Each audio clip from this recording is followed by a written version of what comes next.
Hola, mi nombre es Natalia Mourão Borges y yo preparé esta presentación para la clase práctica de Biología Molecular sobre ácidos nucleicos. Espero que sea clara y útil para todos os meus colegas.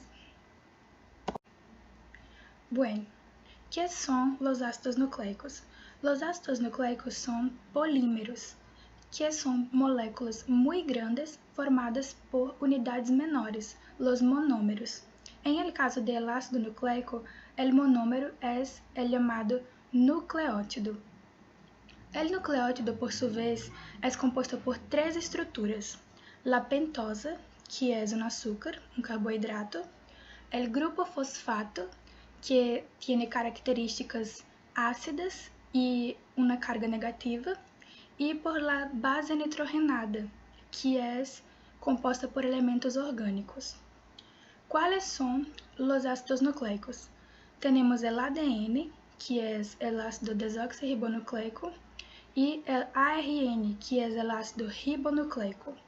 Ambos estão presentes em todas as células de nosso organismo e são indispensáveis, pues cumplen la función de almacenamiento de la información genética, en el caso de ADN, y transmisión de esta información, en el caso de ARN.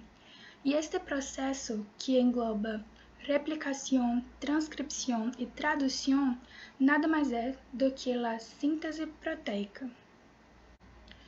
Ahora voy a hablar sobre las principales diferencias entre el ADN y el ARN. El ADN contiene la pentosa D-desoxirribosa, que tiene un H, en cuanto que el ARN tiene la pentosa D-ribosa, que contiene un grupo OH. El ADN tiene la presencia de timina, en cuanto el ARN tiene la uracila como base nitrogenada. El ADN tiene una fita doble y el ARN tiene una fita simple. El ADN tiene la función de almacenamiento de la información genética y el ARN tiene la función de transmisión de esta información por medio de la síntesis proteica. El ADN se encuentra solamente dentro del núcleo de las células eucariotas, en cuanto que el ARN, justamente pela función que cumple, está tanto dentro quanto fora del núcleo. Y el ARN es muy más abundante que el ADN.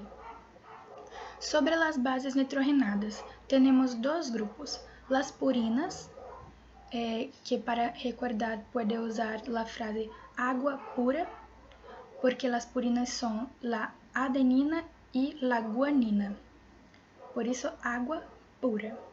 Las purinas tienen la característica de tener dos anillos, enquanto que las pirimidinas, citosina, timina y uracila tienen solamente un anillo.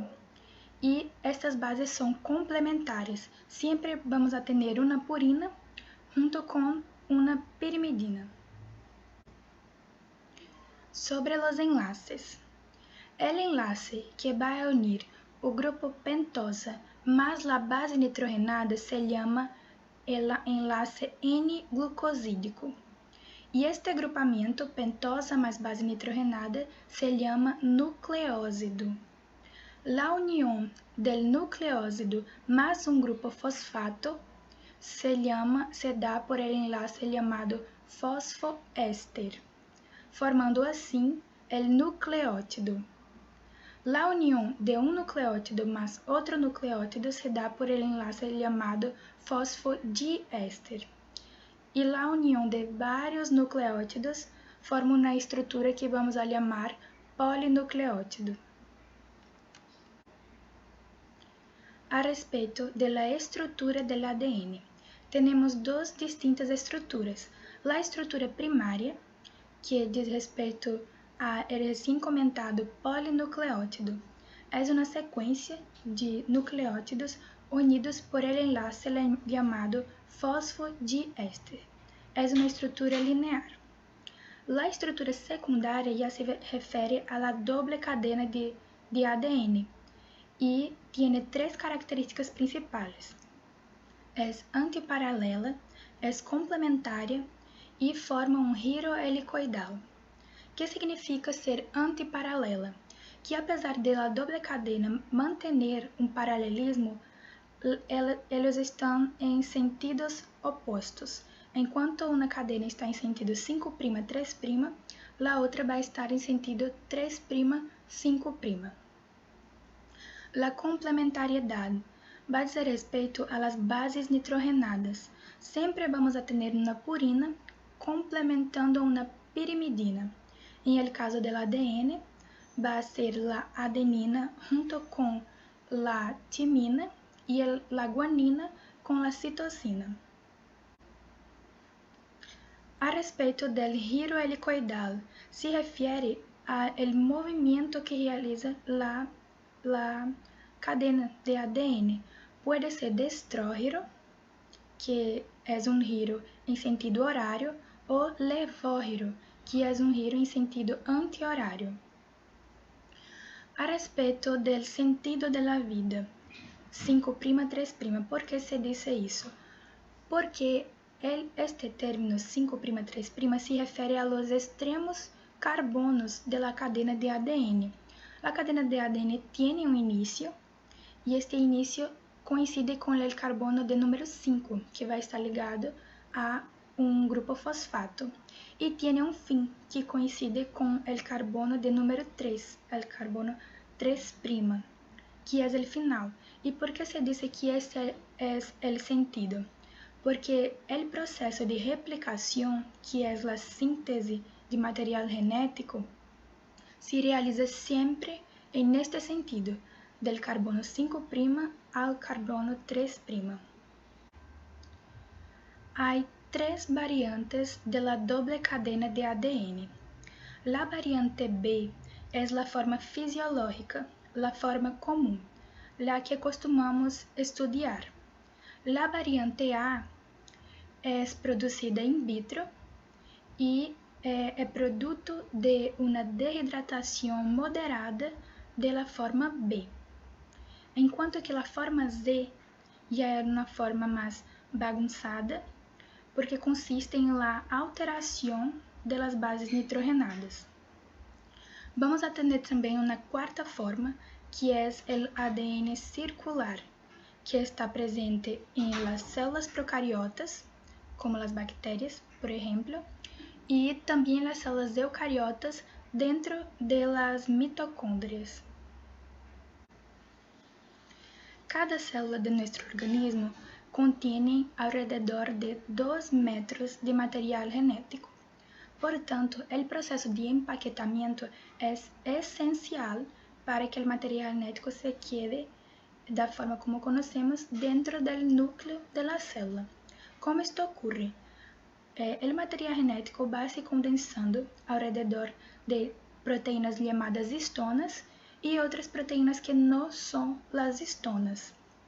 Existem os diferentes níveis de condensamento, pero empiezam com as histonas, que são de 5 tipos: a H1, H2A, H2B, H3 e H4. Las histonas empiezam este processo enrolando a doble cadena de ADN. Vão condensando. Quando chega a um grupo de aproximadamente 8 histonas, vamos a ter uma nova estrutura chamada nucleosoma. Os nucleosomas vão se enlaçando uns a outros por meio de um segmento de ADN chamado linker. Portanto, os nucleosomas, através do linker, vão se unindo. Quando chega a um total de aproximadamente 6 nucleosomas, com a histona H1 em el centro, vamos a ter uma nova estrutura chamada solenoide. Os solenoides continuam o processo de condensamento hasta tornar-se as asas cromatínicas. As asas cromatínicas continuam o processo de condensamento hasta chegar ao nível de cromossoma condensado. E o maior grado de condensação do material genético é durante a mitose, a divisão celular, em la fase de metafase. Se diz que ocorre a desnaturalização do ADN cuando esto pierde su estructura secundaria, o sea, pierde las tres características: antiparalelismo, complementariedad y el giro helicoidal. Este proceso de desnaturalización puede ocurrir por distintos factores físicos, químicos, biológicos, por mudanças en pH, por acción de enzimas. Puede ocurrir, por ejemplo, con una temperatura de 100 grados. Esta temperatura denaturaliza el ADN. También tiene la temperatura de fusión. Esta temperatura dice respecto a el momento en que él tiene por lo menos 50% de la cadena de la estructura del ADN ya fue alterada. Esta temperatura de fusión va a ser variable, pues tenemos distintos números de puentes de hidrógeno uniendo las bases nitrogenadas. En el enlace de la guanina con la citosina vamos a tener 3 puntos de hidrógeno, en cuanto que en el enlace de la adenina con la timina vamos a tener 2 puntos. Esto indica que la guanina y citosina son más resistentes, o sea, soportarían mayores temperaturas. Tenemos también enzimas que pueden contribuir para el proceso de denaturalización, como la topoisomerasa, que corta la cadena de ADN, la girasa, que desenrola la cadena, y la helicasa, que puede romper las pontes de hidrógeno, que son el enlace de las bases nitrogenadas. El proceso de renaturalización es justamente el contrario del proceso de denaturalización, cuando el ADN recupera su estructura secundaria. Sobre el ARN. Observando las estructuras del ARN percebemos una otra diferencia con el ADN. En cuanto el ADN tiene solamente la estructura primaria y secundaria, el ARN va a tener una estructura terciaria. La estructura primaria del ARN dice respecto a la cadena de polinucleótidos. Van a ser los nucleótidos unidos por el enlace fosfodiéster. Es una estructura linear. La estructura secundaria apresenta em alguns pontos complementariedade entre la misma cadena. Ela se dobra e se complementa suas bases nitrogenadas unas com las outras. En la estructura terciaria, vamos a tener una mayor complejidad. Vamos a tener, além da complementariedade, incluso un giro helicoidal en determinadas partes. Es una estructura no muito comum y irregular. Tenemos 5 tipos de ARN. El primero es el ARN heterogêneo nuclear, também chamado transcripto primário ou inmaduro. ¿Por que se dice que es un ARN inmaduro? Porque es el primeiro ARN transcripto. Ele tiene partes llamadas intrones e partes llamadas exones. Porém, solamente los exones que van a fazer parte del processo de tradução para la síntese proteica. O sea, para este ARN se tornar maduro, ele necessita passar por um processo chamado splicing, que vai a remover los intrones. Removidos los intrones, temos o ARN mensajero, que é um ARN maduro. É o ARN que já no citoplasma va hasta el ribosoma para ser traduzido. É o ARN que realmente contém a mensagem que vai produzir uma proteína específica. O ARN ribosomal vai constituir o ribosoma, que é uma organela fundamental para a produção de proteínas. É em el ribosoma que o ARN mensajero é traduzido e é convertido em uma proteína específica. El cuarto ARN es el ARN de transferencia, el ARN transportador.